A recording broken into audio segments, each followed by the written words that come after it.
For 5 years, I built the firm's entire client base. 46 companies who trusted me with their biggest risks and their most fragile secrets. No vacations, no sick days. 70-hour weeks that blurred into each other. I was always the one answering the midnight calls, the one who could take chaos and put it back into order. My life was the firm. My name wasn't on the door, but without me, the doors would have shut long ago. On the day the CEO's son took over, he replaced me with his girlfriend. "It's just business," he laughed, extending a hand I didn't want to shake. I forced myself to take it, then walked out without saying a word. He thought he had won. He had no idea what he'd just set in motion. His name was Brandon Harlan, 30 years old. The kind of confidence you inherit, not the kind you earn. Glossy hair, expensive shoes, and the smirk of someone who had never had to finish what he started. He had spent the last few years advising startups, which in practice meant traveling, writing empty blog posts, and calling it thought leadership. The moment his father retired, the title executive director was handed to him like a birthday present. He redecorated almost instantly. The framed degrees and legal texts that once lined the shelves were packed away. In their place, a putting green and a neon sign that glowed over his desk. "Move fast, break molds." "Cultural momentum," he told me when he called me in. "We're rewarding people who bring energy." "Is there an issue with the Morrison procurement deal?" I asked, calm as always. "Or with the Edelridge refinancing?" Both had taken months of my time, and they were days from closing. "It's not about details." He made a broad gesture toward the skyline. "We need vibes." That was his word. Vibes. Then came the folder. A non-compete that wasn't worth the paper it was printed on. An NDA filled with vague threats, and 3 months severance if I didn't make trouble. Beside him sat Maya, his girlfriend, who had been hired as a paralegal only a few weeks earlier. She smiled at me as if she'd just won a prize. "I'll manage Tessa's transitions," she said. "You can't manage what you don't understand," I replied. My voice stayed even. "And you can't sign anything that requires a license." "That's no longer your concern," Brandon said. He leaned back, satisfied, like this was just another item on his to-do list. Then he added a word that still stung. "You're competent." Nobody's saying you're not competent. The way he said it, it sounded like worthless. I signed what I could sign. Refused what I knew was unenforceable. Left my badge on his desk. Packed my mug in a cardboard box. And I walked out of the building with my head high, past the reflection of that ridiculous neon sign. At home, I set the banker's box on my dining table and opened my laptop. There were no dramatic speeches, no immediate revenge. Just a quiet inventory. Lawyers are trained to separate facts from noise, and I was still a lawyer. The firm owned the files, the letterhead, the building, the marble lobby that impressed visitors. But I owned the frameworks I had built on my own time. The templates, the checklists, the training modules that turned chaos into order. I owned my knowledge. And most importantly, I owned the relationships. 46 clients whose loyalty had been earned through years of late nights, steady guidance, and trust. Trust doesn't belong to a firm. It belongs to the person who shows up when no one else will. I opened my personal contact list. 46 names, each more than a client. People who had let me into their lives, who had texted me pictures of newborns and anniversaries, who had whispered fears they couldn't share with their boards. I drafted one sentence on LinkedIn. "Effective today, I will be consulting independently on contract risk and operational compliance." No mention of the firm. No drama. Just a statement of fact. And then I pressed publish. Not long after, my phone buzzed. "Tessa, just saw your update. Coffee tomorrow? Same cafe?" Helena Cho, CFO of one of my earliest clients. I stared at the screen for a long moment. The NDA didn't forbid coffee. It didn't forbid friendship. And Helena had never been someone who spoke casually. I typed back, "As friends, always." That night, my dining room became a war room. I laid out my notes, printed the frameworks I had created, opened the files I'd organized in my personal cloud. No client data, nothing proprietary. Just the systems that made me good at my job. At 9:21, another message lit my phone. Tessa, I don't know if you can respond, but the new team just asked me what material adverse change means in our lender agreement. We close Friday. I feel sick. The words hit me like a punch. That clause had nearly cost Helena her financing once before. I had pulled her company back from disaster by making sure it was documented properly. Now she was back at the edge, with someone who didn't even know the definition. I typed slowly, carefully. I can't discuss your deal, but I can meet you as a friend and talk about general concepts. Tomorrow, 7 a.m., she replied. Old cafe. Same table, and Tessa? It's not just business when people forget why they're in business. When I put my phone down, the room was quiet. I rinsed my mug, set it beside the sink, and thought about those words. In the weeks that followed, people would say the firm collapsed in 30 days, that 46 clients left overnight. But in that moment, standing in my kitchen, I wasn't thinking about their empire. I was thinking about trust. The kind you can't buy. The kind you can't fake. The kind Brandon had never even noticed until it was already gone. And tomorrow at 7 a.m., I was about to be reminded that trust is stronger than marble lobbies or neon signs. The cafe was nearly empty when I walked in the next morning.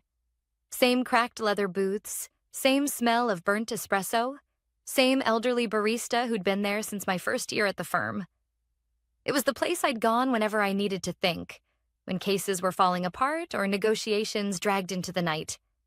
Now it was where I was about to sit across from Helena Cho, CFO of Calwell Manufacturing, one of my longest-standing clients. She was already at the back table, a half-drunk cappuccino in front of her, phone face down. When she saw me, she stood, and for a moment I thought she might hug me. Instead, she clasped both my hands. Tessa, what the hell happened? I slid into the booth across from her. It's complicated, I said carefully. Mostly nepotism, a little arrogance, and a lot of poor judgment. Her mouth tightened. Brandon? I didn't confirm or deny. You know I can't talk about firm business. I signed things, but I can say this. I'm no longer there and I'm exploring independent work. She leaned back, eyes sharp. Independent? Consulting, I clarified. Contract risk, compliance frameworks, negotiation prep. My own systems, my own intellectual property. Not representing anyone directly. For now, Helena exhaled like she'd been holding her breath all night. Good. Because yesterday, the new team asked me to define material adverse change. In writing. They're handling our refinancing, Tessa. $120 million on the line. And they don't know the most basic clause. I felt my stomach tighten. I remembered the panic 2 years earlier when Calwell's lenders tried to pull financing after a minor dip in quarterly earnings. I had spent 3 straight days negotiating carve-outs and thresholds that saved their credit line. Without those terms, the company might not even exist today. I can't comment on your deal, I said slowly, but I can tell you what the clause means in general. It's about risk, about lenders protecting themselves if something goes catastrophically wrong. It has to be negotiated carefully, or it becomes a trap. Helena pressed her palms together. That's exactly what I told them. And do you know what they said? Don't worry, we'll Google it. The barista set down 2 fresh coffees without being asked. I wrapped my hands around the warm mug. Helena, I wish I could help. But if I say too much, they'll drag me into court. You know how aggressive that family can be. I'm not asking you to break contracts, she said. I'm asking you to keep being who you've always been. The one person I can call when things get dangerous. I don't care if you're at Harlan and Pierce or sitting in your kitchen. I trust you. Her words stung more than Brandon's dismissal the day before. Trust. That was the currency I had always valued most. It wasn't written into any contract, but it was what every client came to me for. Here's what I can do, I said finally. I'll build general frameworks. Educational, not specific. Regulatory updates, compliance alerts, explanations of concepts that are publicly available. No client names, no deal references. If people read them and realize something applies to their situation, that's on them. Not me. Helena smiled faintly.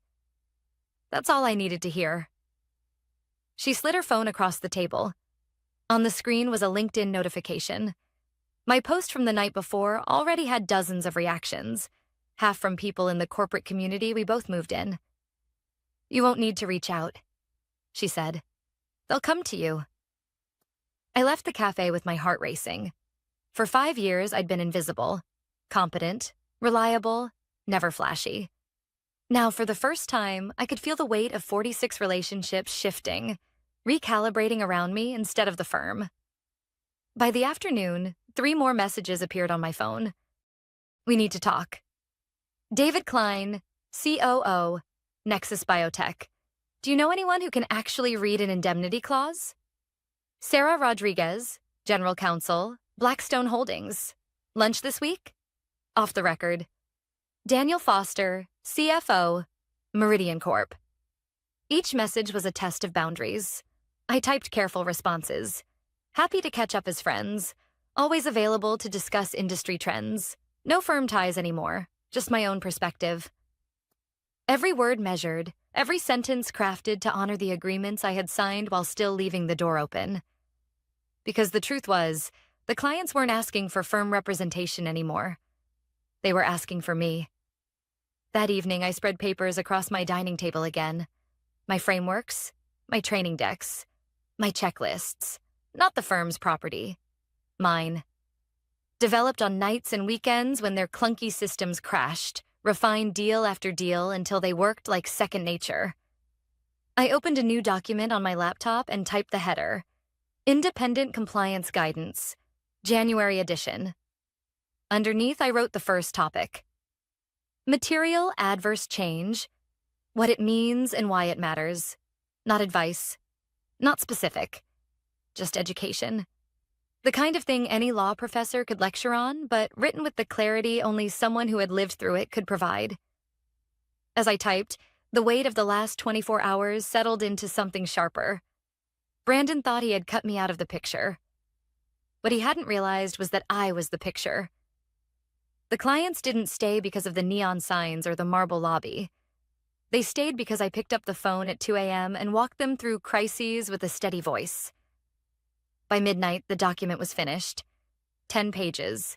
Clean, professional, and ready to send to anyone who asked. Not as their lawyer, but as an independent consultant. I leaned back in my chair and looked around the dining room. The box from the office still sat in the corner, unopened except for my mug. Billable and breathable. A cheap joke once. Now it felt like a relic. I wasn't billable anymore. I wasn't theirs anymore. I was free. And freedom, I realized, was the one thing Brandon had never considered when he shoved that folder across the desk. He thought he was cutting me loose. What he really did was cut the tether that bound me to his sinking ship. The phone buzzed again. Helena, this time with just 4 words. Friday won't happen without you. I closed my eyes. The tide had already turned. By Friday morning, the air in my house felt heavy, like the pressure before a storm.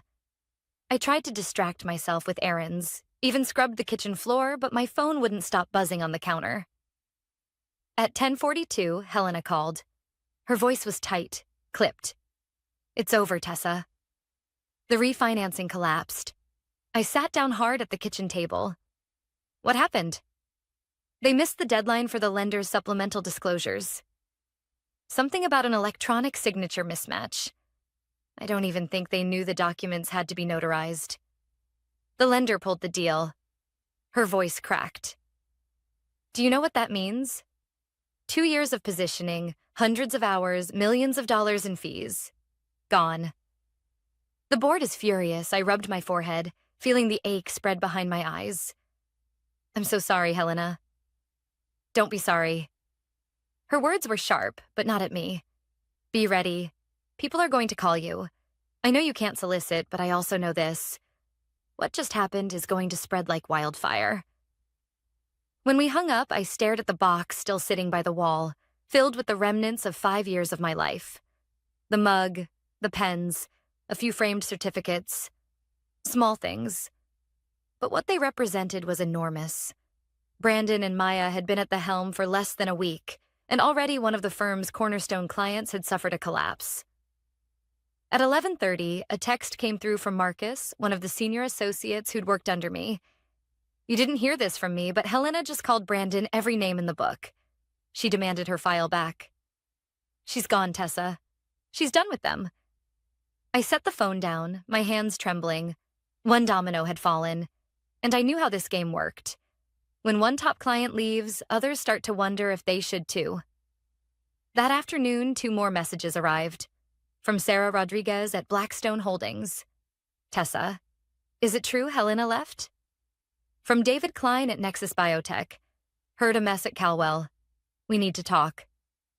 I responded cautiously, always the same refrain. I can't discuss specifics, but I'm available as a friend if you'd like to catch up. The distinction mattered. It was the line between surviving and being dragged into litigation. Still, I knew the truth. These weren't just friendly check-ins. They were lifelines being thrown in my direction because the people holding them no longer trusted the hands that were supposed to be guiding them. That evening, I sat at my dining table surrounded by papers. The frameworks I had created stared back at me, quiet proof of the difference between competence and chaos. I thought of the nights I'd stayed up redrafting clauses until they sang, the weekends I'd missed weddings and birthdays because a client needed me to save their deal.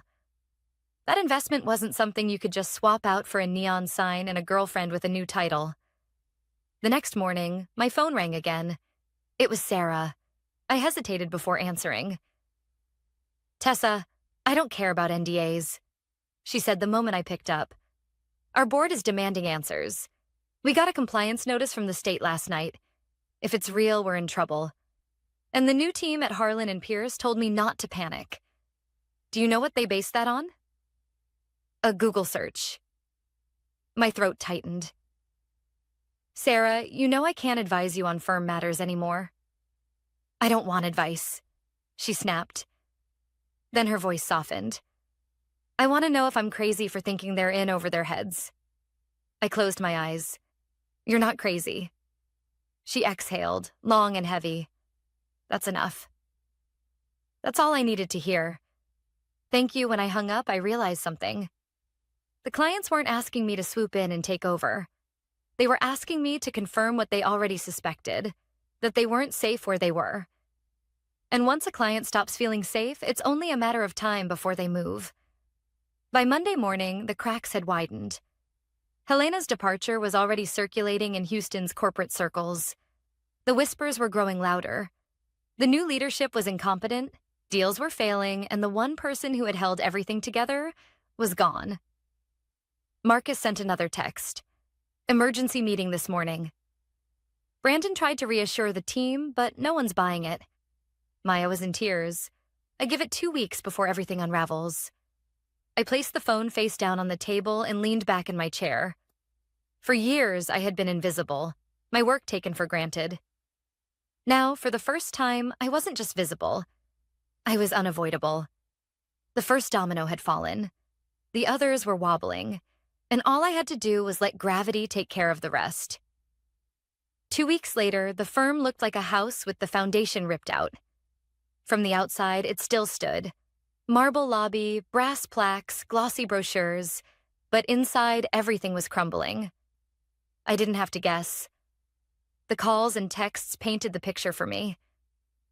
Sarah Rodriguez sent me a photo of a filing riddled with typos. This is what they submitted on our behalf. I can't let this continue. David Klein's voice shook when he called. They forgot to file an export compliance certificate. Do you know what the fines would have been if the regulator caught it? Millions, Tessa. Millions. And Marcus, steady Marcus, texted me late one night. 3 partners walked out today. Brandon screamed at everyone. Maya hasn't shown up in 2 days. It's chaos. One by one, the clients left. They didn't announce it, didn't make a scene. They just stopped returning Brandon's calls, stopped paying invoices, and quietly retained other firms. Some reached out to me, carefully phrased, always cautious. Do you have bandwidth for independent consulting? Or could we meet to discuss frameworks? I never solicited, never crossed the line, but I answered every message. By the end of the month, the count was staggering. Out of 46 clients, 45 were gone. The last holdout was Thorne Industries, run by Robert Thorne, a man who played golf with William Harlan, Brandon's father. Loyalty, not competence, kept them tethered. I knew it couldn't last. On a Tuesday afternoon, my phone rang. Unknown number, Houston area code. I let it go to voicemail. A minute later, the transcript popped up. Miss Miles, this is Linda Cho, General Counsel for Thorne Industries. We need to meet. Today, if possible. I stared at the message. Thorne was the last domino. If they left, the firm wasn't just weakened, it was finished. We met in a quiet conference room at a downtown hotel. Linda looked exhausted. We trusted them because of Robert's friendship with William. But Brandon's team drafted our supplier contracts last month. They missed an arbitration clause. Do you understand what that means for us? Yes, I said softly. It means you could be dragged into court instead of settling privately. Exposure, costs, delays. It's a nightmare. She nodded, eyes heavy. We can't afford to stay. But we also can't afford a public battle.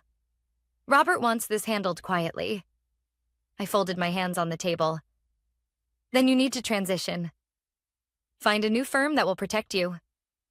Quickly. Her gaze sharpened. And who do you recommend? The question hung between us. I thought of all the times I'd been told I was competent, reliable, never flashy. And I realized this was my moment to prove that being competent was more than enough. I recommend myself, I said finally. Independent consulting. Contract risk, compliance, negotiation strategy. I'll work alongside whatever firm you retain. I won't replace them, but I'll make sure this never happens again. Linda studied me for a long time. Then she extended her hand. Consider yourself retained. That night, I sat at my dining table, contract signed, coffee cooling beside me. The war room I had built from scraps now felt like the headquarters of something real. At 8:15, Marcus called. It's over, he said. His voice was flat. Robert Thorne pulled his account today. That was the last client. Brandon's finished, I closed my eyes. 5 years of my life, swallowed by arrogance in a single month. But it wasn't grief I felt. It was relief. The next morning, the Houston Business Journal ran the headline. Harlan and Pierce loses entire client base in 30 days. The article cited nepotism, mismanagement, and lack of qualified leadership as causes. My name wasn't mentioned, but the subtext was obvious. The clients had followed the person they trusted, not the firm that betrayed her. Later that week, I met Helena again at the cafe. She raised her cup in a mock toast. 46 clients gone in 30 days. Do you realize what you did? I didn't do anything, I said quietly. They made their choices. No, Tessa, she said, leaning forward. You reminded us that trust matters more than marble floors or fancy titles. That's what you did. Her words stayed with me. Trust. That was the lesson. Not revenge, not destruction. Trust. I walked out of the cafe into the Houston sunlight and felt something I hadn't in years. Freedom. I wasn't chained to someone else's name on the building. I wasn't invisible anymore. I was Tessa Miles, and I had built something that couldn't be stolen or replaced. And as for Brandon? The last I heard, he was trying to pitch disruptive legal innovation on LinkedIn, the kind of hollow noise that only works until someone asks a real question. Me? I was too busy answering the phone, because when 46 clients leave in 30 days, it doesn't mean the end. It means the beginning of something new.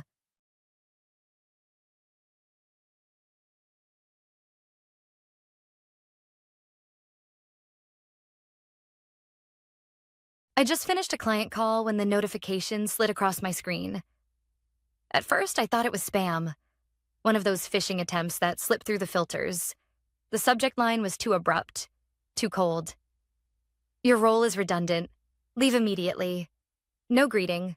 No explanation. No signature even. Just those 7 words, like a bullet fired into 22 years of loyalty. I sat there, fingers still resting on the keyboard, listening to the hum of the air conditioning. Outside, the office buzzed with its usual rhythm. Phones ringing, printers clattering, someone laughing too loud at a bad joke. Inside my chest, though, everything went still. I didn't cry. Not yet. I didn't scream, though my throat burned for it. I just stared at the email and felt the weight of every late night, every weekend sacrificed, every 5-star review I had personally delivered for this company. 2 decades of excellence erased with a single automated dismissal.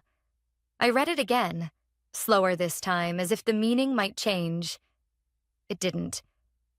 I leaned back in my chair and let the silence settle. It wasn't anger that came first. It wasn't sadness either.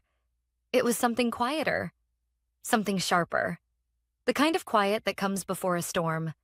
They thought I would pack up quietly, shuffle out like a relic, and disappear into irrelevance. They thought they'd cut out a piece of furniture, not a human being. But I wasn't furniture, and I wasn't done. For 22 years, I had built the invisible spine of this company. I didn't just design the systems that made them efficient. I lived inside them, breathed them, protected them from collapse. What my boss never understood, what the board never cared to learn, was that all of it ran because of me. And only me. I stood up, smoothed my blouse, and walked to the restroom. The mirror met me with my own face. Lipstick still perfect, hair neat, expression unreadable. I held my own gaze until the shaking stopped. No breakdown, no begging. Not here. Not for them. Instead, I pulled out my phone, scrolled to a folder buried 6 levels deep, and tapped it open. Fail-safe protocol. No one knew about it, not even IT. Certainly not my boss. It was my insurance policy, born years ago during a crisis no one but me remembered. At the bottom of the screen was a single button, a kill switch. I didn't press it. Not yet. But just knowing it was there steadied me. Back at my desk, I started packing. Slowly, deliberately. Not the trinkets they gave me for Employee of the Year. Not the glass cubes engraved with empty slogans. Those meant nothing now. Instead, I chose carefully. The brass fountain pen from my father. My daughter's first-grade drawing, folded and faded. The small stone I kept from the beach the year my marriage collapsed, and I somehow survived. Things that mattered. Things that reminded me who I was outside these walls. As I packed, the email sat open on the screen, glaring back at me. My mouse hovered over the reply button more than once, but I didn't touch it. Words wouldn't serve me here. Not yet. That's when the second email came in. Please ensure you hand over your access cards, laptop, and any remaining company property to HR by 5 p.m. No signature again. No human voice. Just policy. It struck me, not as cruel, but as cowardly. 22 years of loyalty, and my boss didn't even have the decency to face me. I smiled. Just a small, bitter curve of my lips. Because in that moment, I understood something they never would.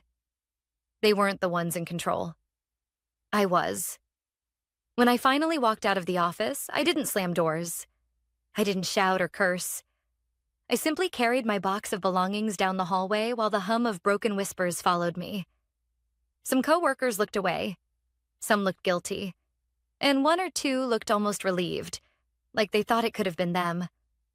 Let them wonder. I kept walking, every step measured, every beat of my heart steady. They thought I was leaving quietly. And maybe, on the surface, I was. But what they didn't know, what none of them could have guessed, was that the kill switch had already been armed. Hidden. Waiting. And when the time came, I would flick it. And the empire they built on my back would fall with one command only I could reverse.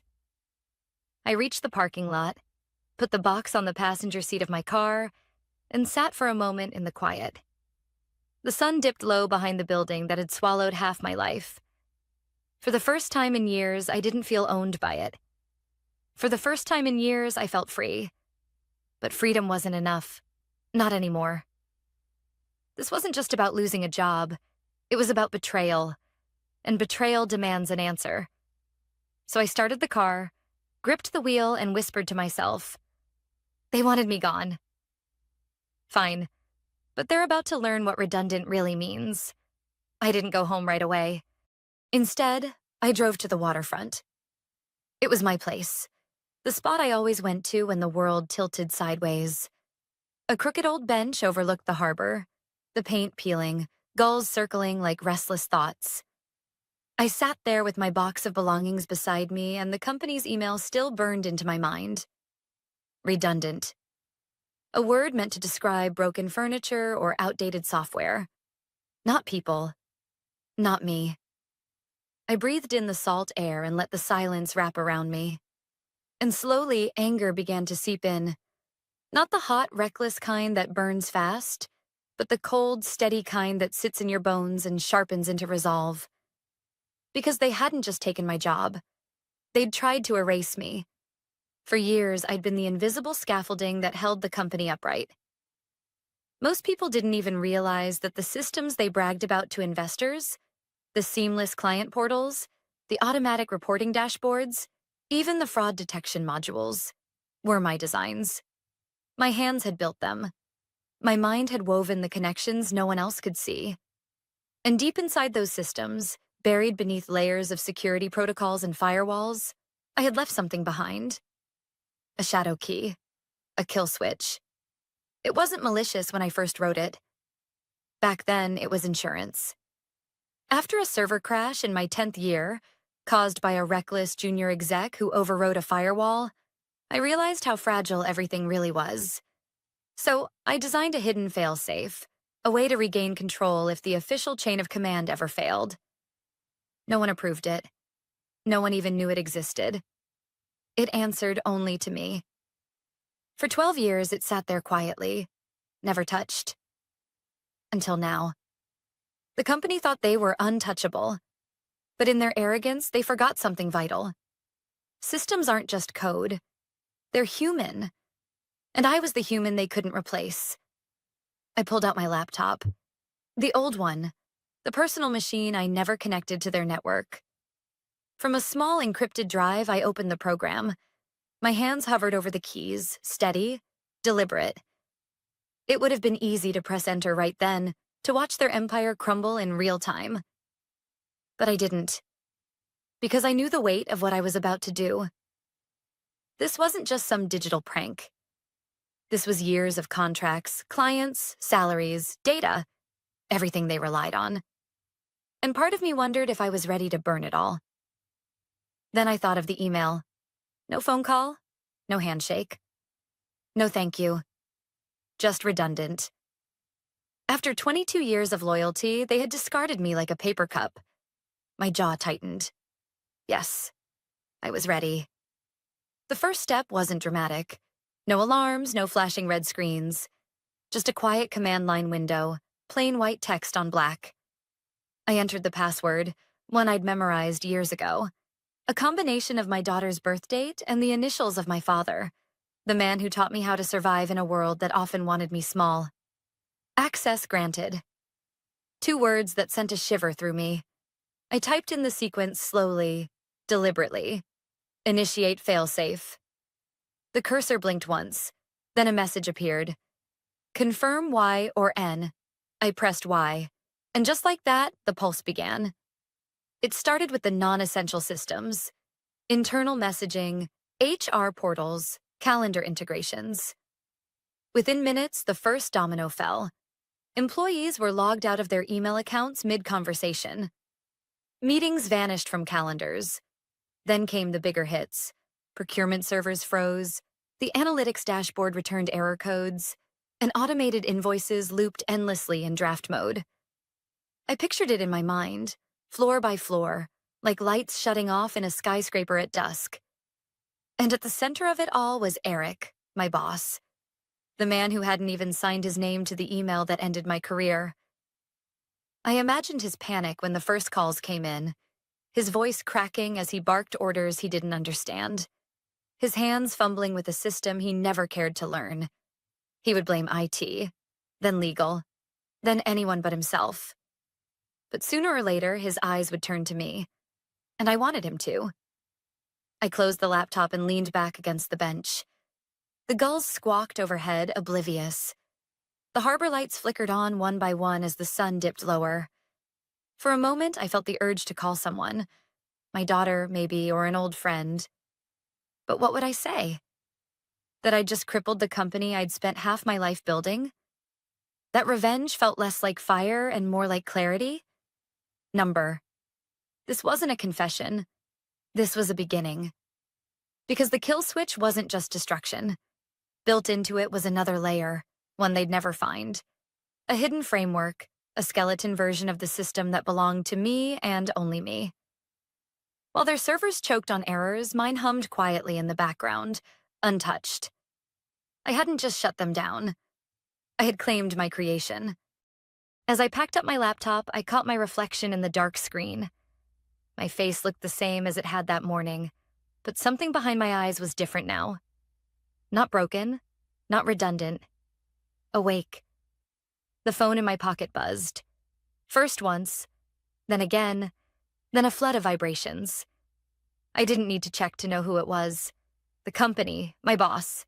Panic already spreading like wildfire. I smiled faintly. Let them sweat. For the first time in years, I wasn't on their clock anymore. Now, they were on mine. The first calls came within the hour. At first, I ignored them. Unknown numbers, company lines, legal, even Eric's personal cell. I let them ring out, one after another, until my phone was nothing but a restless hum on the table beside me. But then a message slipped through from an old colleague, Anna, the only one I trusted even a little. It was short. What did you do? The whole building is down. I read it twice. My hands didn't shake. I felt steady, as if I'd been waiting for this moment longer than I cared to admit. I didn't reply. Instead, I opened my laptop again and pulled up the diagnostics. I had designed the fail-safe like a tide. Silent, inevitable, impossible to stop once it began. The dashboards on their side would show chaos. Servers blinking offline, core applications timing out, financial databases returning error after error. But on my side, it was clean. Every process logged, every mirror intact. My private framework was running smoothly, and I realized something as I watched the little green bars tick along. I wasn't nervous anymore. For the first time in years, I wasn't waiting for someone else's approval. I wasn't anticipating Eric's smirk or the board's dismissive nods. I was free. But freedom doesn't come without consequences. By the next morning, the story had leaked outside the company walls. At first, it was just whispers on industry forums. Anyone else locked out of their client portal? Then a tweet from one of our vendors. Systems at Corp unresponsive. Urgent clarification needed. By noon, there were Reddit threads filled with screenshots of error messages. Speculation ran wild. Hackers, ransomware, a disgruntled employee. No one knew the truth, but everyone smelled blood. And Eric? He panicked. I didn't have to see him to know. I could picture it perfectly. The sweat on his brow, the twitch in his jaw, the way he barked at staff while fumbling for explanations he didn't have. He was good at one thing, pretending to be in control. But when the mask cracked, it shattered completely. Around 2 in the afternoon, my phone buzzed again. This time, it wasn't a company number.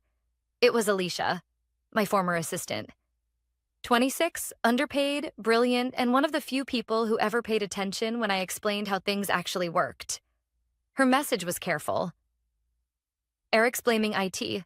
They're scrambling. Everyone knows it's bigger. Should I worry? I stared at the screen for a long moment. Alicia was smart. She would already suspect the truth. But she was also loyal. Maybe too loyal for her own good. I typed back one sentence. Don't get caught in his mess. Step back. Trust me. 3 dots blinked, then vanished. She didn't reply. That told me everything. By evening, the company issued a press release. We are currently undergoing a scheduled systems review. Clients may experience temporary disruptions. Scheduled disruptions. I almost laughed. The desperation dripped off every word. But beneath the amusement was something heavier. Because this wasn't just about Eric. Hundreds of employees were now stuck, their work frozen. Clients were stranded, deals collapsing, money evaporating by the hour. And that's when the guilt crept in. Was I punishing the right people? Or had my quiet war already pulled innocence into the fire? I closed the laptop and rubbed my temples. Revenge always feels sharp in your mind. Clean, justified. But in practice, it's messy. Collateral damage bleeds into the picture whether you want it to or not. I thought about Anna, about Alicia, about the interns who'd whispered thank you after I shielded them from HR's nonsense. None of this was their fault. But they were caught in the storm just the same. That night, I couldn't sleep. I lay in bed staring at the ceiling, listening to the city outside. Somewhere out there, Eric was pacing in his glass office, snapping at staff, demanding answers no one could give him. And I realized something important. Eric wasn't the only one who had underestimated me. I had underestimated myself. For years, I thought I needed their validation, their promotions, their praise, their 5-star reviews. I bent myself into knots proving my worth. But the moment they called me redundant, I finally saw the truth. I had been the foundation all along. They just hadn't noticed until it cracked. The next morning, I sat at my kitchen table with a cup of black coffee, the steam curling upward. My phone buzzed again. This time it was Eric himself. No caller ID, just his voice when I answered. Mia. His tone was sharp, brittle. I don't know what you think you're doing, but this is corporate sabotage. You'll be sued. You'll lose everything. Undo whatever you did, and maybe we can work something out. I listened in silence, letting him talk himself into circles. Then I finally said, calm and measured, "You fired me by email, Eric. You made me redundant. So I acted accordingly." He sputtered something about lawyers and consequences, but I cut him off. "You don't get it," I said softly. "This isn't about lawyers. It's about ownership. And you never owned what I built." I hung up before he could reply. The silence after was heavy, but it wasn't empty. It was mine. And as I sipped my coffee, I knew the cracks in their empire had only just begun to spread. Because the kill switch wasn't the end. It was the opening move. News doesn't spread in straight lines. It leaks, it trickles, it smears. By the time I finished my coffee the next day, the company's message had mutated 3 times. Scheduled maintenance, then a third-party vendor issue, then an unexpected anomaly. Each version contradicted the last. People can forgive bad news. They don't forgive lies that shift every hour. I kept the laptop closed and made a list with a pen. When the world gets loud, paper helps.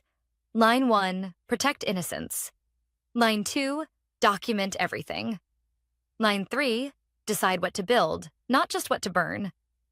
Protect innocence meant Alicia first. I called her on a number she'd given me years ago, for emergencies that aren't in the handbook. She answered on the second ring, voice low. "They locked the IT floor," she whispered. "Eric's camping in the war room. He keeps saying your name like he's chewing it." "Step back," I said. "Back up your own work to a personal drive if you can do it legally. Don't execute anything on his orders you don't understand. And don't let them pin this on you." "I won't," she said. A beat. "Mia, did you do this?" "I made sure the system can't be used against the people who built it," I said. "That's all you need to know." Silence. Then an exhale that sounded like relief and fear braided together. "Okay." After we hung up, I opened the laptop. The diagnostics were steady. My skeleton framework clean, theirs choking on retrees. I toggled a setting I'd argued for years to implement publicly and was always denied. Client-side failover. It's not magic. It's discipline.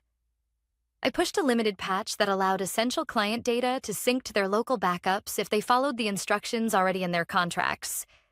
No new access from my end, no data transfer, nothing that crossed a legal line. Just a green light for systems they already owned to do what they were designed to do. If they read the manuals I wrote, they'd manage. Most never did. But some would. That mattered. The next ripple hit the press. A small trade blog posted a story quoting an anonymous employee. "It's not ransomware. It's us." Minutes later, a video clip surfaced. Eric in the boardroom, collar askew, insisting the company had experienced a coordinated attack by a former staff member. He didn't say my name. He didn't have to. The comments wrote it for him. If she was redundant, why is everything broken? My phone buzzed with a number I recognized from a former client's personal cell. I let it ring twice, then answered. "Mia," a familiar voice said, strained but controlled. "We can't access the reconciliation portal. We have quarter end in 2 days. Can you—" He stopped himself. "I don't mean to put you in a bad position." "I can't touch their systems," I said. "But check Schedule D in your contract. Page 2 has your local failover instructions. If you follow them exactly, you'll stabilize the critical functions." He hesitated. "That document had your signature." "It had my work," I corrected. "That's better than my name." We ended the call with a promise I didn't say aloud. If he did the work, it would hold. I made a note. Inbound only, no solicitation. Whatever came next had to be clean. By late afternoon, Anna sent me a photo of a memo. Grainy, angled, clearly shot in a hurry. The title hit like a familiar bruise.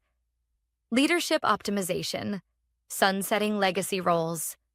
Names blacked out. Headings not.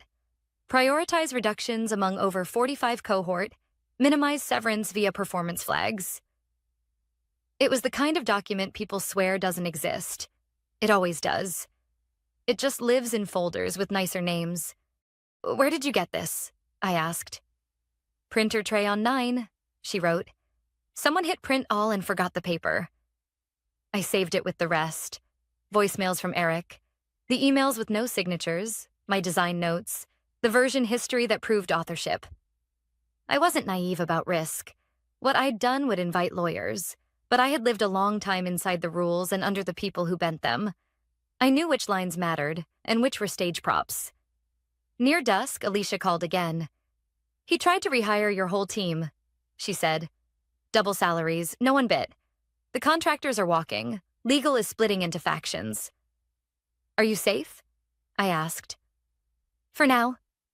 HR asked me to draft a statement blaming a third-party vendor. I refused. I told them I won't sign my name to a lie. I smiled despite myself. "Good. And Mia? If I didn't stay?" Her voice steadied. "If I left?" "I'd tell you to leave with your head high and your notes backed up," I said.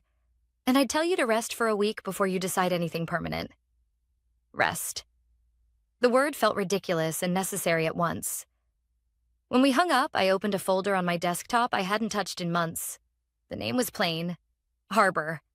Inside were the building blocks of what I'd never been allowed to propose. Clean architecture, modular, transparent, with client-side autonomy baked in and vendor lock-in legislated out. Not a product, not yet. A promise. I'd started it the night after a board meeting where Eric had called my design too principled to monetize. I remember laughing alone in my car at how that sentence contained its own indictment. I registered a domain. I paid for a mailbox.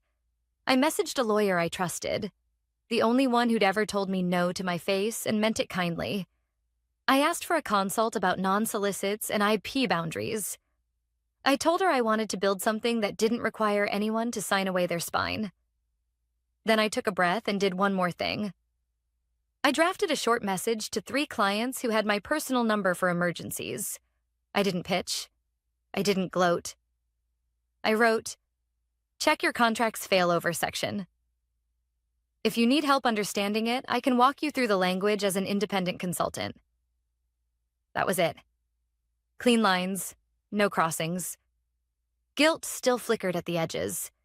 People I cared about were caught in a net I'd thrown. I knew that. But I also knew I hadn't created the net. I'd inherited it, patched it, strengthened it, and been rewarded with an email that treated my life's work like clutter. I closed the laptop and stood at the window. The city was a grid of small lights, each one a person trying to keep something standing. Systems are human. That was the message no one ever wanted to fund. Build as if people matter, and you build things that last. Pretend they don't. And the first hard win shows you what you've really made. My phone buzzed one last time before I slept. A text from an unknown number. "Are you accepting private contracts under a new entity?" No name. Just a question that felt like the start of a bridge. I didn't answer yet. I stared at the blinking cursor in the message box and pictured water, the bench, the gulls. Burn or build. I had done enough burning for one lifetime. Tomorrow I would choose. The morning after, I woke up without an alarm for the first time in years. No inbox waiting like a hungry mouth. No calendar stuffed with meetings that went nowhere. Just silence.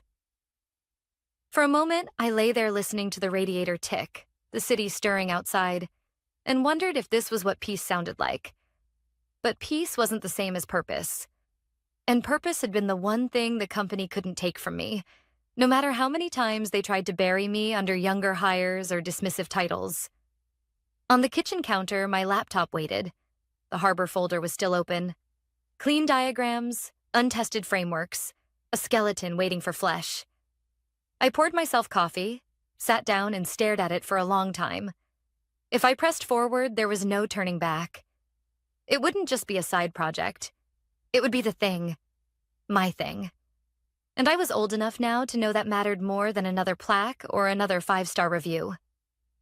By mid-morning, Alicia called again. Her voice was steadier than yesterday. "I walked out," she said simply. "How do you feel?" "Terrified. Free." Both a pause. "What now?" I thought about lying, about telling her to find something safe and quiet. But Alicia wasn't built for quiet. She was sharp, disciplined, the kind of mind I'd once been before years of corporate erosion dulled the edges. "What now?" I said, "is up to us. I'm building something new. Not another company that chews people up and spits them out. Something that stands because people stand together. Do you want in?" She didn't hesitate. "Yes." That was the first brick. Word spread faster than I expected. 2 of the contractors I'd quietly advised during their own layoffs reached out. A legal consultant who had once beaten us in arbitration sent me a message. "If you're building, I want to help keep it clean." I didn't recruit. I didn't post job listings. People simply came. Not many, but enough. And every single one of them had scars. They weren't chasing prestige anymore. They wanted dignity. Meanwhile, Eric's empire collapsed in real time. Stock dipped, then plummeted. Clients jumped ship. The press unearthed that memo about sunsetting legacy roles, and the outrage practically wrote itself. Reporters tried calling me, but I declined every interview. I didn't need to explain myself. The truth was already written in their ruin. One evening, Anna sent me a clip of Eric on a live stream. He looked 10 years older in a week. His jaw was tight, his hair unkempt. "A rogue employee has sabotaged us," he insisted, voice trembling. The comments tore him apart. If she was so redundant, why is everything broken? Sounds like you fired your backbone, genius. For once, I didn't feel vindication. Just pity, because Eric never understood what leadership meant. He thought it was control. But leadership, real leadership, is trust. And no one trusted him anymore. Weeks passed. Harbor grew quietly, carefully. We onboarded our first client, a mid-sized firm that had been burned too many times by vendors who treated them like numbers. We promised them transparency. not perfection. And when the system worked exactly as designed, clean, stable, resilient, they sent me a thank you note that simply read, "You made us feel human again." That one line meant more than 22 years of plaques ever had. Then came the hardest call of all. My daughter. She'd followed the news. Of course she had. She was old enough now to understand what redundancy meant, but young enough to still believe in fairness. "Mom," she asked carefully, "did you really shut them down?" I thought about lying, about protecting her from the messier truth. But then I remembered every bedtime story I'd told her about bravery and honesty. "Yes," I said. "I built their systems, and I stopped them from using them against people like me." There was a pause. Then, softly, "Good." My throat tightened. I didn't cry, but I felt something shift, like a weight I'd carried for years had finally lifted. Looking back, the email that ended my career was the cruelest kindness I'd ever received. If they hadn't forced me out, I might still be there, grinding myself into dust for people who saw me as a number on a balance sheet. Instead, I discovered what redundancy really meant. Not being unnecessary, but being irreplaceable in ways they never recognized. Eric tried to erase me. The board tried to erase me. But I wasn't gone. I was here, still building, still standing, and finally doing it on my own terms. One night, I returned to the waterfront bench where it all began. The kill switch, the decision, the silence. The gulls wheeled overhead, and the harbor lights shimmered on the water. I sat with a notebook, not a laptop, and wrote one sentence at the top of a blank page. Build as if people matter. That was the message. That was the blueprint. And as I closed the notebook and looked out over the water, I realized something I hadn't felt in years. I wasn't angry anymore. I wasn't redundant. I was free.